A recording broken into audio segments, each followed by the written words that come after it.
What's good, homies? Welcome back to the Drafts and Draughts podcast. I'm Joe, aka Sultan.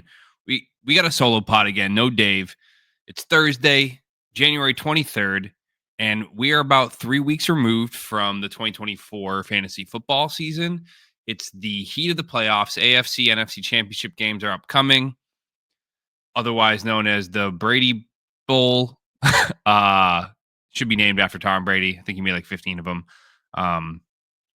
Some of your leagues are probably open. Some of you may be on a rest period. Either way, I hope this episode has a little bit for everybody. I'm rocking my Jahmyr Gibbs jersey, fresh in the mail as of yesterday, because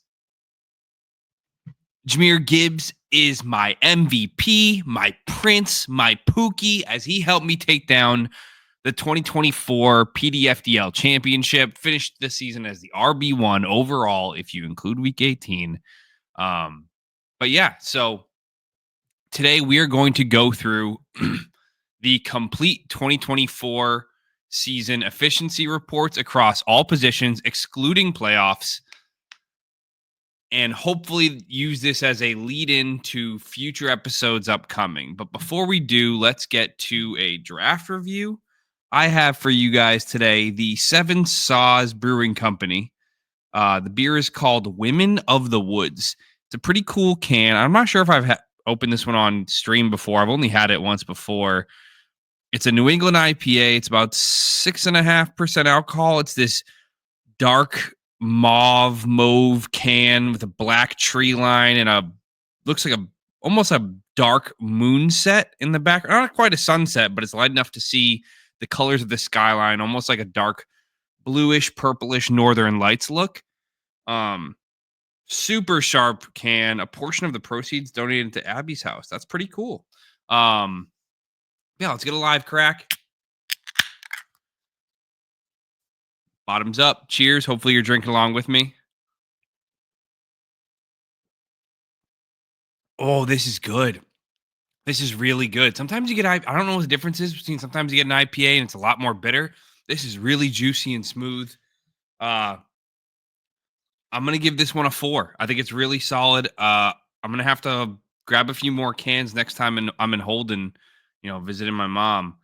But yeah, we're going to do no OTQ today because I think this episode may run a little long. I tried synthesizing as best I could, but there's so much here. It's really tough to do that. So what's the purpose of the efficiency report? I think it's really good to highlight that not all fantasy points are created equally. And when we're looking at these efficiency reports, we're trying to identify guys who either exceeded what their underlying peripherals said they should have done, or guys who underperformed what their underlying peripherals said they should have done. So I'm going to have each of these reports by skill group. I'm only doing running backs, wide receivers, and tight ends, sorted by points per game, with the efficiency metrics are going to be highlighted with color scales to kind of give you an indication of how each player did relative to other players throughout each exhibit. If you're listening on Spotify or on Apple Podcasts or wherever you like to get your podcasts, I'll do my best to try to explain what's going on in the graphics, but it's going to be best viewed on YouTube. I will also post screen grabs of the efficiency tables to our Twitter page, so you can click on it and see it for yourself after the fact. But I'm hoping to use the efficiency reports as a precursor to my dynasty positional rankings, along with the eventual cornerstone rankings, which I think is a really fun process to go through. At least I have fun watching them. I've never actually put any together for the sake of the podcast, but hopefully next week, maybe, or in a few weeks, we'll get it done. But without further ado, let's get to the first, which is going to be the running back efficiency report. And what I think is important about this is that, let me hide this. I was going to simplify it and take a bunch of running backs out, but I realized that it really doesn't give you an idea of how good some of the best running backs were and how bad some of the worst ones were unless I include all of them. So I have 60 rows of running backs here, and I did remove some in order to make the color scales matter more. I had to remove a bunch of non-dynasty relevant running backs, meaning whether that meant they had too few carries to really matter or whether they were just too old to be included in the group or had some setbacks. I removed guys like Trey Sermon, Jeremy McNichols, Dante Foreman, Jamal Williams, like Raheem Mostert, Samaje P. Ryan, even Nick Chubb, guys who I just don't think their metrics were relevant to the data set right now. But I still left a couple guys in here that you probably could make the case that I should have removed, but it's kind of good to anchor how poor some of these guys did or how good some of them did relative to the rest of the group. So, yeah, before we get into the buys and sells off this list, I just wanted to shout out the top 4 of this group and just how insanely good they did. Saquon Barkley, Jahmyr Gibbs, Bijan Robinson, and Derrick Henry finished as the top 4 running backs on the season, the only 4 running backs to average more than 19 points per game. And they are green across every single category. So working from left to right, the categories that we have here are fantasy points per game, followed by PFF run grade, and then missed tackles forced per attempt, yards per carry, explosive run rate, which is what percent of their runs went for 10 plus yards, rushing yards over expected, which is, I think, a facetious stat, but it's NFL Network's next gen stats is NFL Network's next gen stats, which I think the whole idea behind it is how often did you get more yards than, as the definition implies, than were expected based on the way the run was blocked and schemed and defended. I can't speak to the credence or correlation of it because I just thought it was interesting. It looks like most of the guys at the top of this list on points per game also have a fairly good rushing yard over expected metric. And most of the guys near the bottom have highlighted red. But I think if you go back and look historically, you'll see some that it fluctuates year to year. I don't think it's a very sticky stat. I wonder how much offensive line goes into that metric. The next rushing metric is first downs per rushing attempt. The next column is yards after contact per attempt. And then we get to the receiving metrics, which is the 4 categories I have are PFF receiving grade, missed tackles forced per reception, which I think is not really, clearly it's not that indicative of how good of a player is because a lot of the players at the top of this list have red metrics. My guess is that most of the time, the players who are doing good in this metric are players who are on 3rd and 17 and catching a dump off and breaking a couple tackles and getting 12 yards. That's why their guys at the bottom have the better missed tackles forced per reception. The next column is yards per route run, which is traditionally a wide receiver metric. I would say any running back with yards per route run over 1 is great. Over 1.5 is like you're getting into receiver territory. Over 2 is like unfucking believable. And the last column I have here is targets per route run. Just how often when you go out for receiving plays are you actually throwing the ball? Well, I guess I have one more column here for age. I'm not sure why Ken Walker doesn't have an age here, but just kind of sort to give an idea of how old some of these running backs are. And it looks like this year in particular, most of these running backs you'll see at the top of this list are highlighted in red, meaning as you've already probably felt this season, older running backs smashed. We have 4 running backs in the top 10 that are over 27 years old, another 3 that are 25 or older.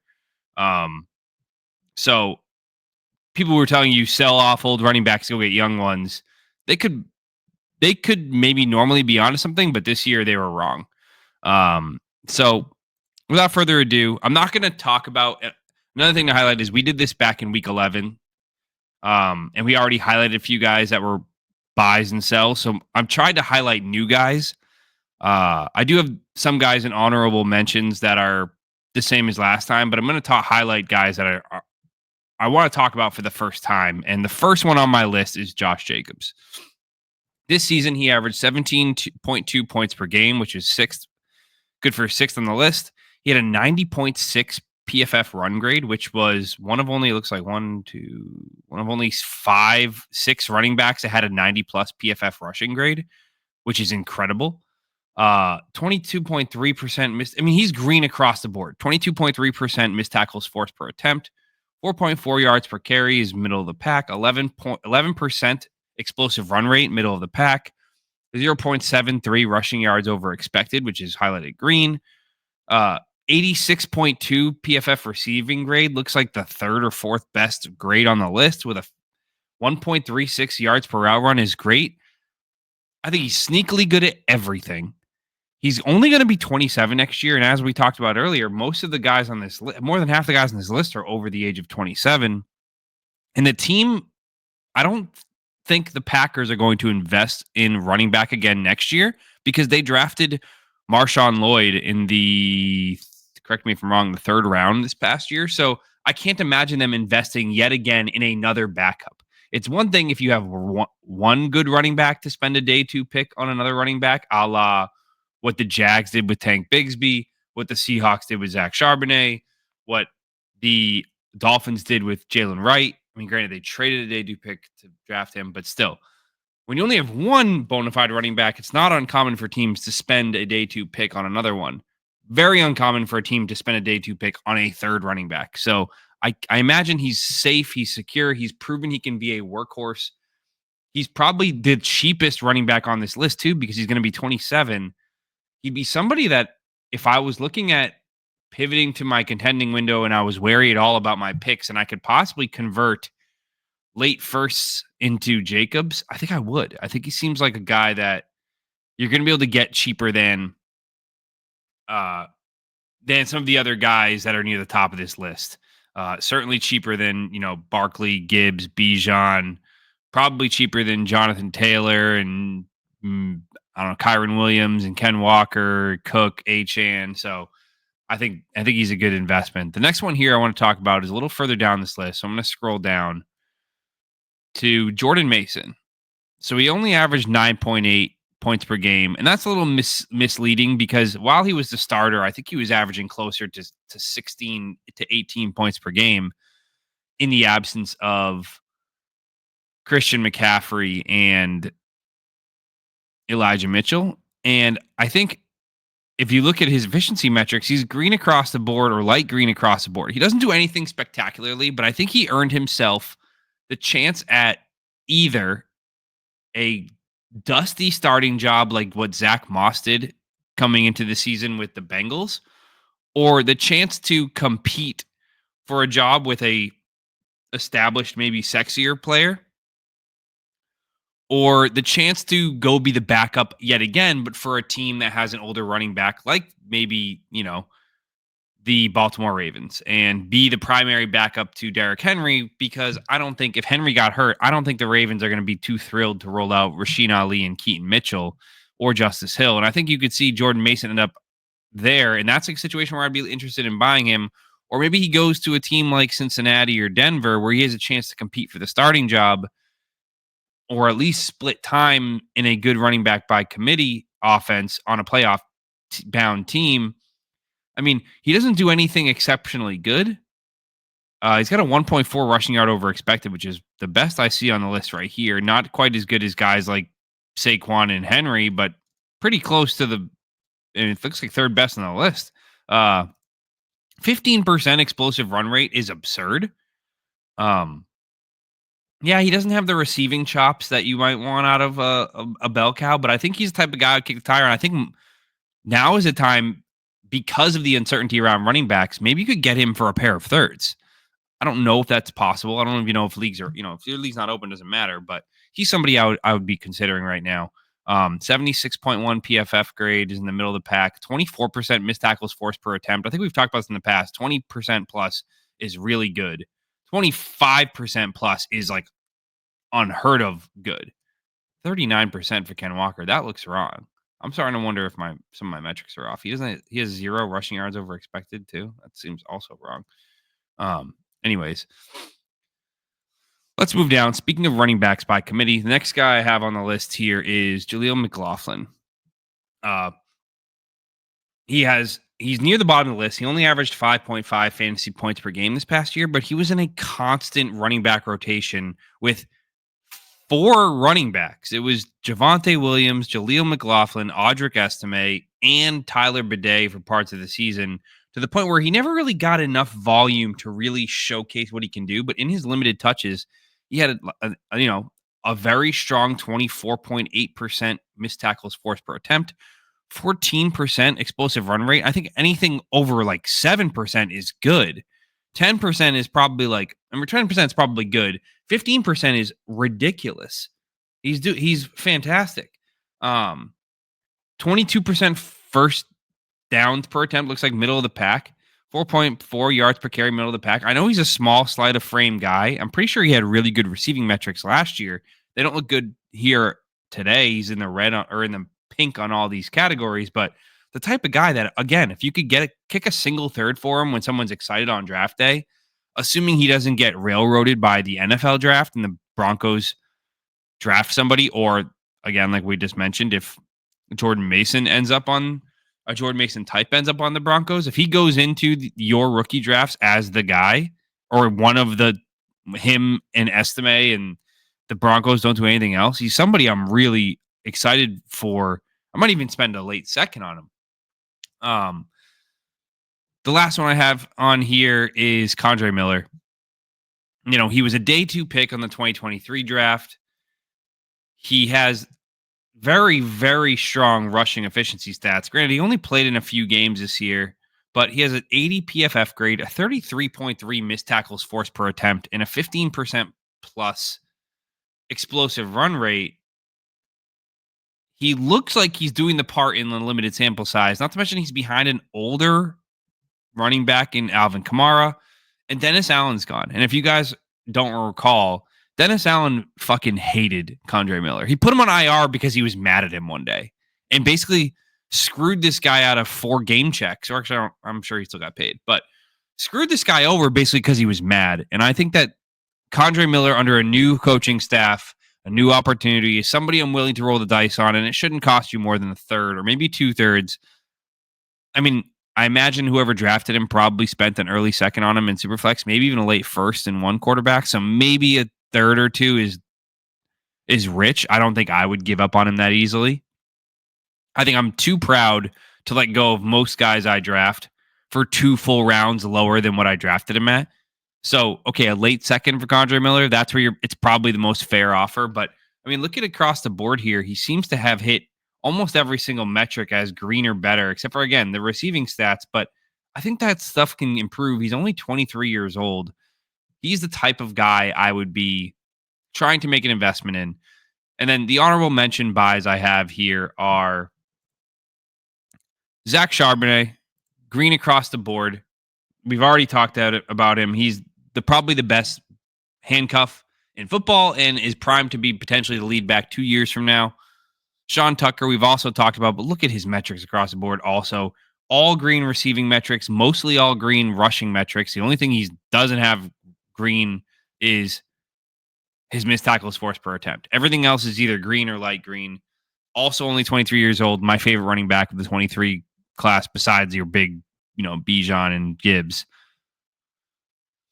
Trey Benson started out slow. He has a really, really piss poor PFF grade at 59.4, but modestly strong missed tackles force rate, explosive run rate at 22.2 and 15.9 respectively. Pretty solid receiving metrics, 70.2 PFF receiving grade, 1.26 yards per route run, and he's also behind an older injury-prone starter in James Conner. I could see him not taking the job, but working his way into a timeshare with him, and maybe he goes the route of Chase Brown and Zach Moss. Maybe he goes the route of Ty J. Spears and Tony Pollard, where you see more of a split backfield by the end of the year, where maybe going into the 2026 season, we can foresee him becoming the bell cow or the lead in Arizona. And the last one here is Jerome Ford. I think Again, another guy who's green across the board, 80 PFF grade, 25.0 missed tackles forced per attempt, 5.4 yards per carry. That also feels wrong. Is that right? I'm gonna have to check my database now. What was it? Who was that? Jerome Ford?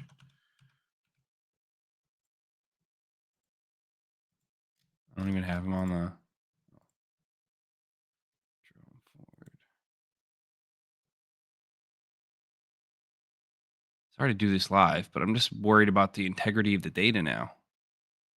Anyways, we're just gonna have to assume it's right. This is too sloppy for me to actually to look into. Um, but anyways, let's move into ourselves. This is going pretty slow. We're already 20 minutes in, and we haven't even gotten through 1/6 of what I want to talk about. So moving on to the cells, the number one at the top of the list here is Kyren Williams. I've gone through a roller coaster of emotions with Kyren. I loved him pre-combine. Then he ran like a 4.7, 4.8 40, and he was measured up as like 5'8". And I was like, fuck this guy. And then he went undrafted because he was probably a top 5 or 6 running back of the 23 or 22 rookie RB class prior to the combine and NFL draft. Then he had an awful combine, awful NFL draft. He went like the 6th round of the NFL draft, fell down my board. I had him graded as like a 3rd or 4th round rookie pick. He went undrafted in both my dynasty leagues. So I picked him up in both leagues. And I got really excited about him again because, of course, when he's on your team, you get excited. Then I traded him away in both leagues or let him go. So I was rooting against him again. I was like, I traded him away thinking he's too small, too slow, not that good of a running back. And then he smashed last year. And then I didn't believe it. And he started smashing through the first half of this year. And I was like, okay, I'm back in on Kyren. I bought him in a couple places and he helped me win a championship or two. But after watching the most recent playoff game and now looking at his underlying metrics, is Kyren? He's right here. He has a 0? So he's just even. Looking at his underlying metrics, he just looks like a jag. He's got a 74 PFF grade, which among the top 20 running backs, he's only better than Jonathan Taylor and J.K. Dobbins and Chase Brown. He's got a 15.8% missed tackles forced per reception, which is also 3rd worst on the list of running backs, only better than Jonathan Taylor and Joe Mixon. 4.1 yards per carry, which is only better than Ken Walker and Joe Mixon. He's got an 8.5% explosive run rate, which is the only running back below 10% besides Ken Walker and David Montgomery. He's got a flat, even rushing yard over expected, which means he's not getting anything extra.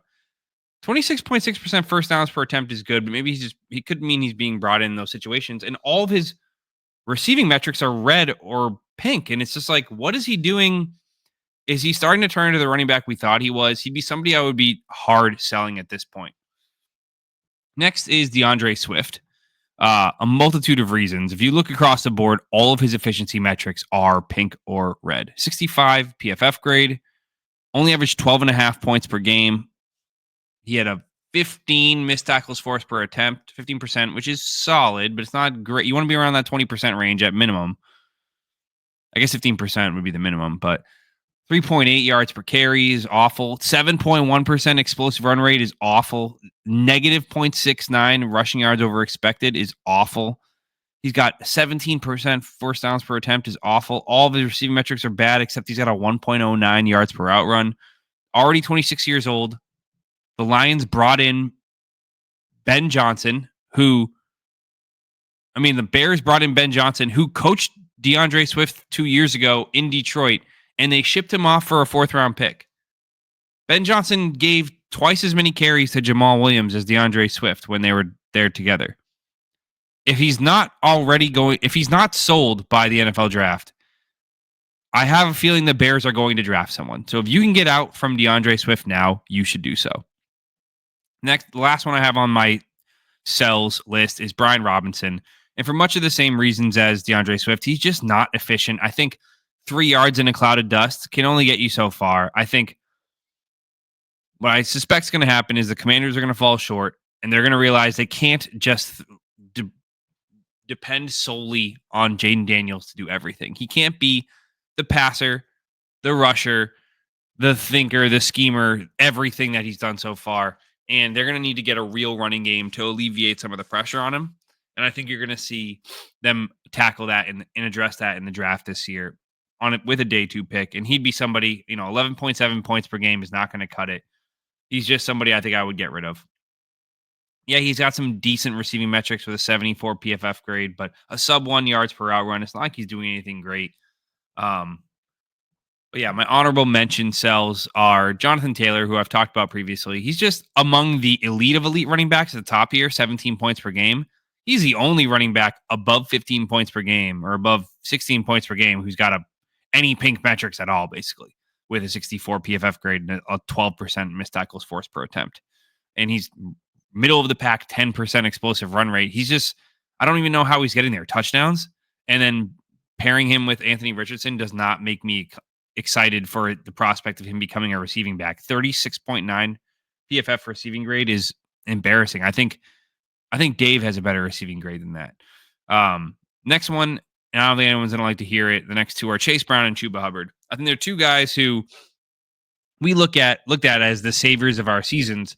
Then you look at their metrics across the board and you're like, yeah, Chuba had an 87 PFF rushing grade, which is great. 20% missed tackles forced per attempt, which is solid. But everything else is kind of mediocre.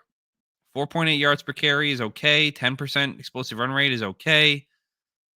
Actually really strong rushing yard over expected, 1.2. 25% first downs per attempt is good. 3.5 yards after contact is great. But a 40 PFF grade of 0.5 yards per route run, 15% targets per route run, they're all red. I just don't think he's built to be a bell cow, and you got bell cow usage out of him down the stretch this year to the point where I don't think you're going to get that again. When Jonathan Brooks comes back, I think they're going to try to make it his team. I think they're going to do something to pair with him in the meantime while Brooks is out. And same goes for Chase Brown. I think Chase Brown had something like 95% of the snaps down the stretch over the second half of the season. There is just absolutely no way he maintains that role. Yes, of course, they may not draft Ashton Janty or a guy to outright replace him, but they are going to add somebody to that room. And I think somebody could prove to be better than Chase Brown. I don't think you're going to see the Bengals in complete shootouts next year, trailing every single game, being forced in a position to feed Chase Brown through the air and give him all the carries and hurry up. He's somebody I would be potentially selling. I've seen all these threads on Twitter that's like Chase Brown is a top 3 dynasty running back and he ain't 3. And it's like, who are you to make such that is clickbait. That is absolute rage bait. And I refuse to participate in that sort of perversion. I've seen that tweet before. So those are my running backs. Let me have a sip of my beer and then we'll move on to wide receivers.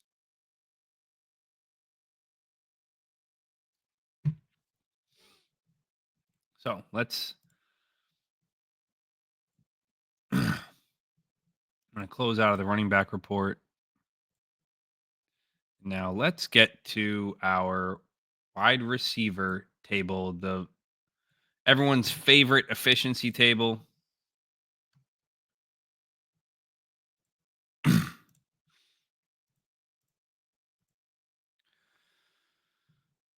The running back efficiency table. So from left to right, I have a column full of dynasty relevant players. So again, like I did last episode, time we did this, I removed the obvious guys like your Jamar Chase, Justin Jefferson, CD Lamb, AJ Brown, all of the older guys or the completely known commodities. Amon-Ra St. Brown's not on here.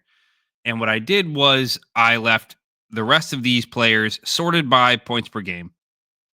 So the columns from left to right are player name, their fantasy points per game, receiving only, does not include rushing or whatever else they might have. Their average depth of target is the next column. PFF receiving grade is the third column. Adjusted yak, which is a metric I've explained previously, but I use this as a proxy for separation. I take every player's yak and I adjust it by their ADOT. I scale it based on their ADOT's relativity to the standard top 12 players' ADOT. Which basically says if your ADOT is below, call it 10, your yak gets scaled down by your whatever your A dot is as a percentage of 10. So if you have an 8 A dot, I multiply your yak times 80% because 8 divided by 10 is 80, 0.8. So it basically rewards players who have higher yaks downfield or just have higher A dots. It rewards their yak number by buffing it up, and it penalizes players who have low A dots because in the way I'm using this metric is to say I'm using this as a proxy for separation, and every player is open at the line of scrimmage. So a low A dot fueled yak is less valuable to me than somebody who's getting open 10, 12, 14 yards downfield. Those players who are able to maintain high A dots and yak, it's telling me they're catching balls downfield and there's nobody within range to tackle them. Um, Sorry, that was super long winded and I wasn't prepared to explain it. So that sounded really fucking stupid. I apologize. The next is yards per route run, everyone's favorite metric. I think it's if I were to tell everybody pick one metric to look at to judge a player, I would say yards per route run. And as you can see here, just looking at the points per game column versus the yards per route run column, all the players at the top of the points per game list also have a really high yard per route run number. I think there's some sort of redundancy in both those metrics, which is why they're not a perfect. It's not a good way to look at it because everyone has a bad yards per route run until they don't, which also would say they don't have everyone that has a bad points per game has a bad point per game until they don't. Like it's not predictive. It's an output more than an input. It's almost impossible to have a high yard per route run and low fantasy points per game. I mean, there are a few guys on this list we're going to talk about, but the next is target per route run, which is of your routes that you run, how often are you targeted? This is measured as a percentage.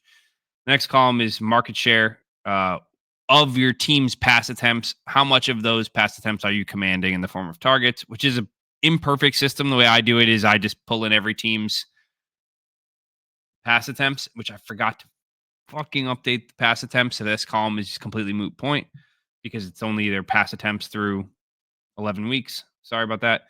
The next is first downs per route run, which is self-explanatory. Of your routes run, how often are you converting first downs? What I think is, again, the guy's name is Ryan Heath. He has a really good study on guys who have high fantasy points but low first downs per route run are what are known as big play merchants, and they're actually horrible for fantasy in the long run.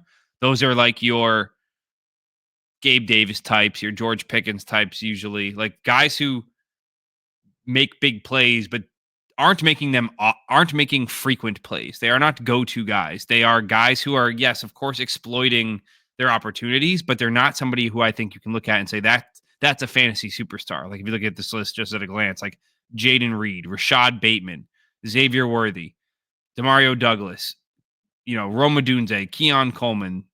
Those are the guys on this list that are all at the very bottom of this metric. And the guys at the top of this metric, I mean, the obvious ones, Rashee Rice, Puka Nacua, Nico Collins, Drake London, Brian Thomas, Lad McConkey, Josh Downs, Zay Flowers, Chris Olave. Like most of the guys who have a really good first down per route run are the engine of their offenses. Next column is yards per team pass attempt, and the last column is their age. Again, yards per team pass attempt and team market share columns you can ignore because I forgot to update every team's pass attempts for the season. So that was my mistake.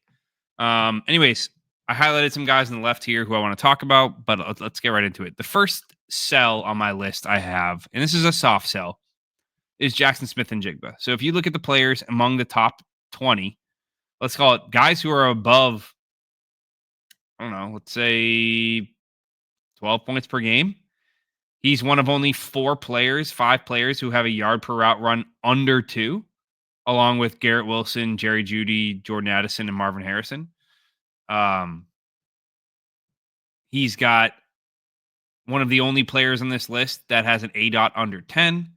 He lined up in the slot something like 85% of the time. And if we go to think about some of the qualitative things that are changing, he had his breakout season with a new offensive coordinator in Ryan Grubb, and Ryan Grubb just got fired. Geno Smith is now going to be 36 next year, 35 next year. He's not getting any younger. He's not going to be getting any better. I don't think there's a reason to say he's getting worse yet. He had a pretty good season. Um, but I just don't think I'm comfortable with the JSN QB situation to say, yes, I'm not as excited for him as I would be about a guy like Drake London, who's got Michael Penix now for the next few years, or Nico Collins, who's got CJ Stroud, or Malik Neighbors, who could have a new QB coming this year since they have a third overall pick. Like, there's all reasons to be excited for those guys who are attached to younger quarterbacks or already elite quarterbacks versus a guy like JSN who's attached to an aging quarterback and they don't have a backup plan and they're too good to draft a quarterback. So, and I'm still concerned about his rookie year stats. His production this year was propped up on volume. It's pretty hard to score this many points and have a 1.8 yard per route run. Granted, he has an 84 PFF grade, which is really, really good. Every year, there's maybe 10 to 15 players who have an 80 or better PFF grade. 84 is phenomenal.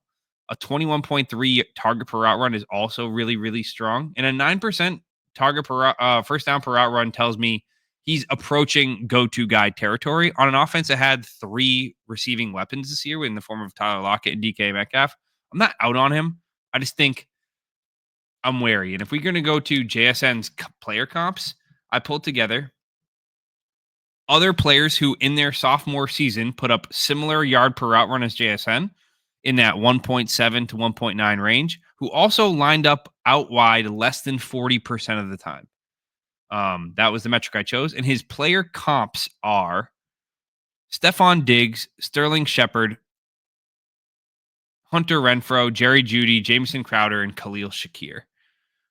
Now, the obvious best case scenario outcome here is Stephon Diggs. And they have super similar metrics across the board. If you look, Diggs, his sophomore year, averaged 14.8 points per game. JSN's at 14.6. Their ADOTs are pretty similar.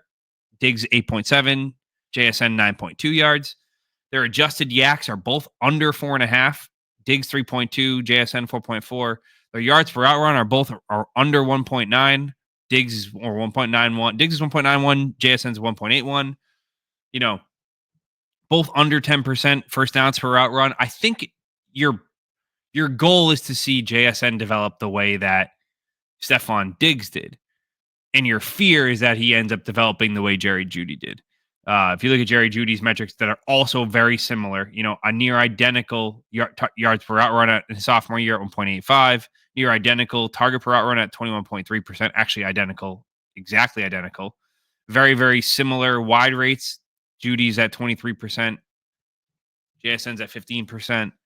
They both had 9 or lower first downs per route run. I think the big difference there is Jeudy had 8.5 fantasy points per game and JSN had 14.6. So maybe you're a little bit more encouraged about him as a fantasy producer, but those are the high and low bars there. The next one on the list. So again, soft sell on JSN. I'm a believer personally. I think JSN can be a superstar, but if you are skeptical at all, now is the time after he just put up what could be one of his better seasons in one of the better offensive situations he could have. Now could be the time to sell him. Next one on my list is Jordan Addison. So similar to JSN, he's one of the few players in this list, going back to the main screen, who has very similar efficiency metrics as JSN across the board. He's got a sub 10% first down per route run. He's got a sub 2 yard per route run. He's got a sub 5 adjusted yak. He does have a higher ADOT at 13.7, which is actually even more concerning that they're so close in yak, but yet Addison is catching more downfield targets. He's actually not getting open at the same clip that JSN is. Only a 74 PFF grade, sub 20 target per route run at 18.3%. One of the only 3 players on this entire top 20 list that's below 20%. And let's go to his comps. So if we go to Jordan Addison's player comps, I did the same exact exercise. I pulled in players who have a yard per route run between 1.5 and 1.9, just like Jordan Addison's 1.74. I pulled in players who have an ADOT that's above 12, but I think it's above 12 is what line I used, or above 11. since he's got a 13.7. And I use players that lined up out wide about 2/3 of the time, similar to what Jordan Addison did, but also players who carried a less than 20% target per route run, which is in their sophomore year, just like Jordan Addison did. And the list of comps for Jordan Addison is woeful. Compared to JSN's, it's completely alarming. The best player on this list is Tank Dell. But after Tank Dell, you have Will Fuller the fifth, Alan Hearns, Christian Watson, Alan Lazard, who has actually turned out okay, Tyler Lockett, who's probably the best case scenario on here, Mike Williams, Zach Pascal, James Washington, and Auden Tate. Now, the only players who had similar fantasy production as him are Alan Hearns, Mike Williams, and Will Fuller in their sophomore years. But the most similar player on this list in terms of yards per route run, first downs per route run, targets per route run, and ADOT actually is probably Alan Hearns, who, again, was a guy that we all got excited about back in, 2014, and he just completely disappeared. And I think when you see this list, I think that makes Addison a hard sell. If anyone's looking at Addison as a top 15 or top 20 dynasty receiver, and I could get a first plus for him, or I could tear down for him, I think that's what I'm going to try to do. But I got to speed this up. So next guy on this list is Jalen McMillan. So scrolling a little further down, he finished the season at 10 points per game. But everyone knows how strong he ended the season.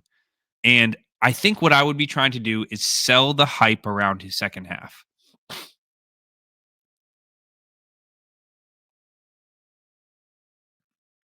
Now, let me be clear. Sorry, I was taking a little sip. Let me be clear. It's important that you aren't the one to bring up McMillan in a trade. If you bring it up and then you try to force, and hey, look at his second half, dude, shut the fuck up. If somebody came to me with offering me Jalen McMillan outright and saying, here, send me your 111 for Jalen McMillan. Look at how strong his second half was. Yeah, he's only at 10.1, but he averaged 16 over the. Dude, I would just be like, dude, I don't want to hear it. Please don't tell me. And I think even the casual player is going to be upset that you're coming to him with that logic, because I'm going to say, then why are you trying to sell him to me? So what I think you really need to do is, one, wait for someone to approach you or use him in a bigger deal where it almost seems like the player thinks it's too good to be true. Like, especially because look at his metrics across the board. He's literally pink or red in every single metric. 63 PFF grade, 4.4 adjusted yak is mid, 1.18 yard per out run is awful. 14% target per out run is bad. 13% team market share, again, even though these are inflated, is bad. 5.9% first down per out run is literally the worst metric in the top 25. Nobody else has below a 7, and he's at 5.9%. And he was an older prospect. Like, he's already 23 years old at the end of his rookie season. JSN just finished his sophomore season, and he's still 22 years old. I just think anybody clinging to Jalen McMillan is hoping that Chris Godwin leaves and he continues. I'm not saying he can't develop, because we've seen guys get better over time, and he wasn't a poorly regarded prospect. He was a day 2 pick in round 3, so he's not like he came out of nowhere. And you probably can't make a 1-for-1 trade for him unless you're willing to take a random second, which I would. I think that's a perfectly acceptable profit. And I think looking at these metrics would tell me that I'd rather get out from underneath him than roll a chance on him next year. But if I pull up his player comps, this is going to be the worst list yet. So looking at the sophomore year, well, actually, I see a couple names on here that maybe I shouldn't be saying that. Sophomore year, Jalen McMillan's best player comps. He's got the highest points per game on this list, which tells me he was propped up by unrepeatable touchdown variance. But among players that had an adjusted yak below 6, a yards per route run above 1 but below 1.5, and a target per route run under 17%, that lined up out wide more than 2/3 of the time, his player comps are, for rookies, George Pickens, Michael Wilson, Robbie Anderson, Alec Pierce, Malcolm Mitchell, Tajay Sharp, Traquan Smith, Nico Collins, Scotty Miller, Kelvin Harmon, Jamarcus Bradley, Marquez Callaway, and Mac Hollins. Now, the names that stand out on this list to me are players who were drafted in the same range as him, which are George Pickens, Michael Wilson, Alec Pierce, and Nico Collins. And I think Nico Collins is the one you have to be. The hardest part is Nico and Jalen McMillan are completely different archetypes of players. Jalen McMillan was a slot guy in college. Nico Collins is a 6'4" true alpha outside X. So it's really hard to see the same path, but at the same breath, they lined up out wide at a very similar clip. And I had a very, very similar yard per route run. Nico is 1.24 as a rookie. Jalen McMillan is 1.18 as a rookie. So maybe even just me looking at this, just seeing McMillan on a list with Nico has made me change my mind and say, I'm willing to hold on to him for like a late second. But any top 18 pick in this year's draft, he's gone. If I can get a future second and third for him, he's gone.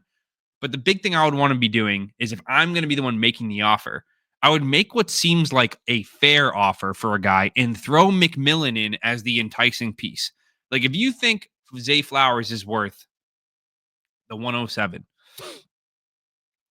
and you throw in the 107 plus McMillan for Zay Flowers in a second, the other manager is going to be like, that's if you think Drake London is worth a first and a second and you just throw Jalen McMillan and a first for Drake London, you may entice that manager to part with what I think is an elite asset for an unknown who could be good and a pick. And I think that's the creative way the only way I'm including McMillan in the trade is if I think I'm already offering a fair deal without McMillan and I throw him in as the kicker that gets the deal done. Like, okay, I'll give you the 104 and the 204 for London. And they're like, okay, 104, 204, and McMillan. And then it's like, okay, holy shit. You just added in a whole nother late first worth of value or early second worth of value. Boom. And in my world, I don't think he's worth that. But I guarantee you some people out there think he's worth a late first or an early second. And I think if you can equate that value into trade value, I would try to do that. Especially the best thing could have happened right now is someone thinks they're slick and comes to you trying to get McMillan, thinking you may not have noticed his second half, or maybe you aren't as excited about his full season stats and says, hey, what would you want for McMillan? I saw you drafted him at 308. Would you take 211? And that's when, boom, you've got the fly in the ointment. The Pandora's box has been opened. You are ready to take advantage of that poor soul. Anyways, the last players I have on my sell list, which are honorable mentions, I'm not going to go into, but Jalen Polk, I mean, fuck. If you don't have a taxi slot to stash him in, I'm doing whatever I can to get rid of him. If you do have taxi slots, by all means, stash him another year because I liked him a lot as a prospect. Matt Harmon really liked him as a prospect, and I'm willing to wait and see what happens with the Patriots offense next year under a real head coach who holds the players accountable in Mike Vrabel. Drake May having a full offseason as the starter and a full season as the starter where he can work through game reps all summer. And maybe it just takes that for Jalen Polk to have a full reset and explodes, kind of like what Kayshon Boutte did. Boutte did nothing last year, and he came out this year and he was the Patriots wide receiver 1. So why can't Polk go through that same process? The next one on the list I have here is Xavier Worthy. I mean, look at his metrics across the board. I know he also closed the year strong, similar to the way McMillan did. But man, he just sucked. And I think his field awareness is what pissed me off the most. The amount of times he missed converting a touchdown or even converting a completion because he stepped out of bounds or couldn't keep 2 feet in. I don't remember how many, but enough that it sticks out in my memory as something that I should remember. So it makes it hard for me to root for him. And I feel like his lack of awareness is a microcosm of his attention to detail and his focus level on the field. And it makes me think maybe he can't even focus in the weight room or the playbook. And like, you've seen him get jammed off the line and can't do anything. He's just not somebody I want to hitch my wagon to. Yeah, of course, he's part of a Patrick Mahomes offense. He came on, but Rashee Rice is going to be back. They're going to draft somebody again. You know it. They're going to spend a day 2 pick on a receiver. And we're going to be like, well, who's the guy to get? And it's probably Rice or nobody. But yeah, let's move on to my buys. And the first buy I have here is Chris Olave. So if you can see here, Chris Olave Middle of the list, 9.8 fantasy points per game this year, but he had an 83 PFF grade. Like I mentioned previously, not many receivers get a PFF grade above 80. A 2.13 yard per route run and a 22.9 target per route run, those are all elite numbers. Those are of the best players in the league boast those numbers. He's got a strong pedigree. He was a top 15 pick in real life. The Saints are getting a new head coach and play caller, probably a healthy Derek Carr. You have to hope he doesn't get another concussion, but he's somebody I'd be trying to buy. I think a lot of Olave owners are jaded because they probably held on to him under the hope that he came back after his latest concussion, and he didn't. And therefore, you might have a chance to buy him. The next buy I have on here is Rome Odunze. I have him as a hard buy. I mean, look, his efficiency metrics aren't great. The only things that stand out to me, he's got an adjusted yak of 6.8, which is fantastic. And a 20, see, I can't even look at the market share. That's basically it. The only thing to be encouraged by is the fact that he's got an adjusted yak, which tells me on his plays where he was throwing the ball, he was open. But he didn't do enough. I don't know if it was schematically or just too many mouths to feed that when he was on the field, he wasn't throwing the ball. But Keenan Allen could be gone. Ben Johnson is in as offensive coordinator. You have to assume Caleb Williams is going to take a step forward. And I think that Rome is a guy that I want to go buy. And I'm going to make an effort in both my home leagues and my other two leagues to go buy him. I don't know if it's going to work, but I'm going to try. The next one on my list, I have is a medium buy, and that's Marvin Mims. And if you look down towards the bottom here, he only averaged 7.4 fantasy points per game, and he closed out the year strong. But look at his per route metrics. A 2.57 yards per route run is insanity. Like, the only players better than him are like Puka and Nico and Rashee Rice. Everybody else is below that. So, yes, I don't think he's in league with those guys. I do think a lot of his yard per route run stems from the fact that he didn't run a lot of routes and he had a few huge plays. But the fact of the matter is he did it, and he had a 25% target per route run. They're finding ways to get him the ball. So he's clearly a weapon with the ball in his hands. It's only a matter of time until he maybe puts together the route running part of it. And the type of guy that maybe I kick a couple thirds at, or maybe I use I tear down to him. I get out from one of these guys I mentioned earlier. Maybe I sell Xavier Worthy for Marvin Mims in a first. I sell Jalen McMillan for Marvin Mims in a second. And I basically make a lateral tear down to a guy that I'm like, hey, at the end of the day, Mims and McMillan probably end up putting up the same amount of points, and I get a free second out of it. And the last one I have on here is Josh Downs. He's my hardest buy on this whole list. You see him up here at 13th on the list at 13 fantasy points per game. He had an incredible 85.1 PFF grade, which is like 10th best on the list. A yard per route run of 2.20. A 28% target per route run, which tells me he just wasn't on the field all the time, which is too bad. The fact that they're taking him off the field when they're in 12 personnel or whatever is discouraging. He's too good to be taken off the field, but fact of the matter is that's the case. He only has a 6.7 yard ADOT, which is why he's got a lowly 3.8 adjusted yak. So I don't think he has superstar outcome within his range of outcomes, but 11.0% first downs per route run says when he's on the field, he is the guy. And I pulled together player comps for Josh Downs, and they look a lot more encouraging. So here's a list of players that have at least a yards per route run between 2 and 2.3, like Josh Downs is 2.20, that have a first down per route run over 10%. And then I was going to show only guys who lined up in the slot, like the way Josh Downs did, but it only had 3 names, which would have been Cooper Kupp, Jarvis Landry, and Braxton Berrios. So I expanded the list just to show all of the caliber of players that have performed the way Josh Downs did in his sophomore year during their sophomore years. Now, they're very different archetypes of players, but the names on this list are superstars. I'm going to read down the list of players that were in league with Josh Downs in their sophomore year. You have Jamar Chase, DeAndre Hopkins, Cooper Kupp, T. Higgins, Jarvis Landry, DJ Moore, Deebo Samuel, Chris Olave, Zay Flowers, Josh Downs. What a crazy, and he is the lowest scoring fantasy producer on the list of those players, but they all have very similar adjusted yaks, targets per outrun, first downs per outrun. Some of them have a similar ADOT.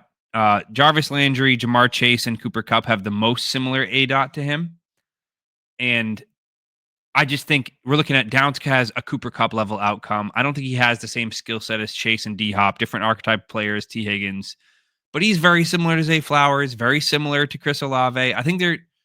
I just think he's a hard buy, and I think people are underestimating how good he is. And I think he's worth a late first plus. I think you could.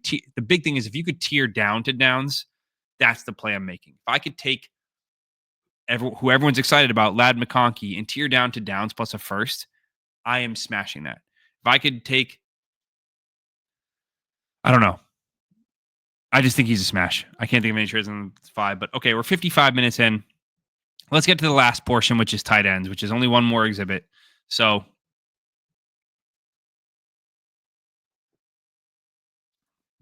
last section I have here is our tight end efficiency report. You guys should be familiar with this graphic. It shows all the best tight ends in football.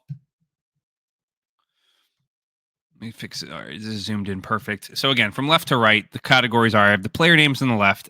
I have a rank column, so you can see how they rank. And then I have fantasy points per game in the first metrics column, which it's sorted by. Average depth of target, PFF receiving grade, adjusted yak, yards per route run, target per route run, team market share. Again, that category is fucked up right now. Yard per route run, yard per team pass attempt, which is fucked up right now. Wide rate, which I don't think matters for tight ends. I think it's interesting, but it's not important. To quote Mike Vrabel, it's interesting, but not important. And then the last one here is their age, which I think I highlighted last time, is showing that most of the guys in the top 10 are old. So again, scanning this picture, I think the fantasy points per game, the metrics here are very predictive for tight ends.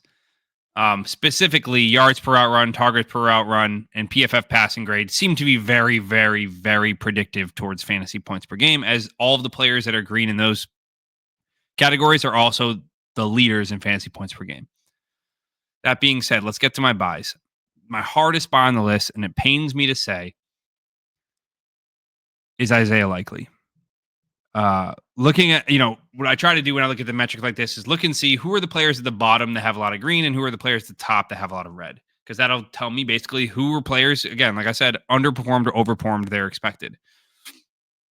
And Likely is somebody who's got some green metrics. He's got, a 5.5 adjusted yak, a middle of the pack PFF grade at 73, a 1.55 yards per route run, middle of the pack, 8.4% first down per route run, which is near the top half of the pack. He's only 24.8 years old, but yet he only averaged 7.9 fantasy points per game, which is well below the middle of the pack. To me, it says the hard part is if you watched the playoff game, you saw how poorly Mark Andrews performed and how great Isaiah Likely performed. So maybe it's should be downgraded to a soft buy because most people are going to be optimistic about his future situation and say, oh, maybe Andrews gets cut, Likely takes over, blah, blah, blah. I don't think that's the case. I don't think Likely is built like a bell cow tight end, if you will.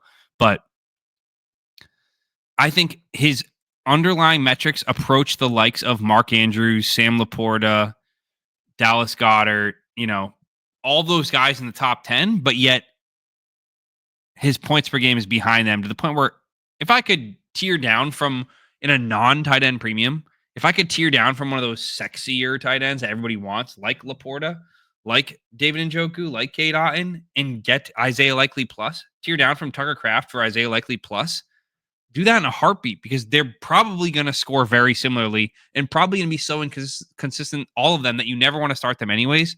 So why not get the equal or better outcome in Likely and get a plus? Next one is Dalton Kincaid. And this one just doesn't compute with me. I've talked about it in the past. He failed to seize the opportunity as the bell cow tight end and the only receiving option in Buffalo this year. But yet, looking at his metrics, he also looks great across the board. A 25% target per route run is basically the best in the class besides Trey McBride. Best in the entire season among all tight ends. He's got a 5.3 adjusted yak, also near the top of the class, top of the year. Only Isaiah Likely and George Kittle were better. 76 PFF grade is pretty strong, good for like 6th or 7th best in 2024. 8.3% first down per route run. It just tells me he's not on the field enough. I don't get why the Bills have this infatuation with Dawson Knox. I think he's a fucking potato, but yet they do. And I think a lot of people are jaded on Dalton Kincaid, and I think now's a pretty good time to buy him. Next is Jonnu Smith.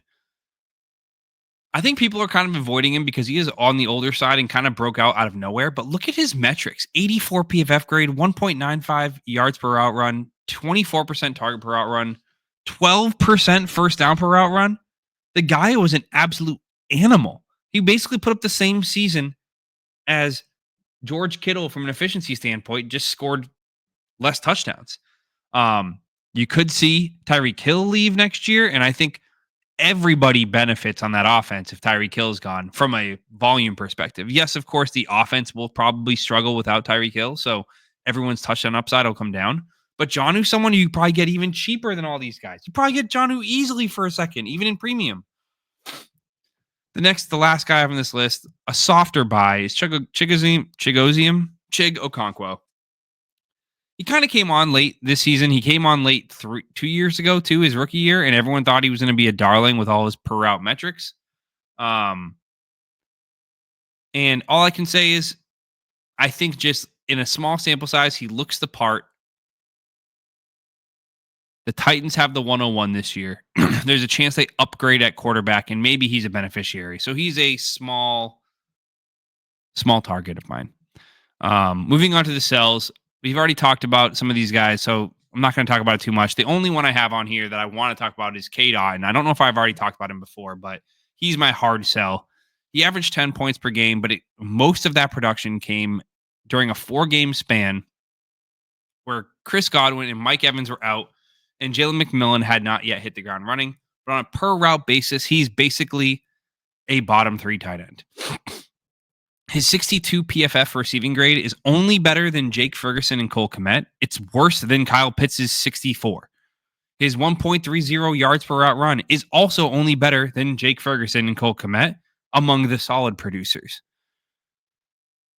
To be valued in the same area as guys like Dallas Goedert and Evan Engram and Tucker Kraft and Hunter Henry and Pat Fryer, he just did nothing to show me that he deserves it.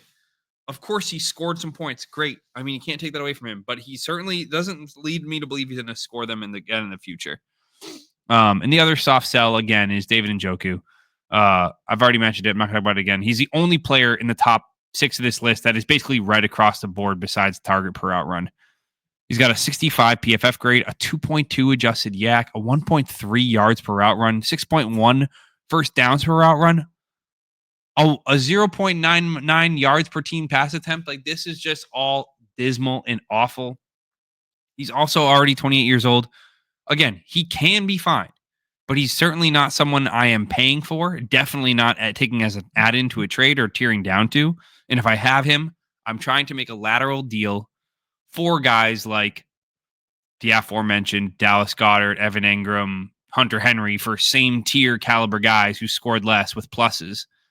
Or even trying to tear down specifically to Likely, Kincaid, guys down there who I think have, I guess you can't really tear down to Kincaid. I think everyone's too excited for him. But yeah, so that's it for the efficiency reports. So, guys, thanks again for tuning in.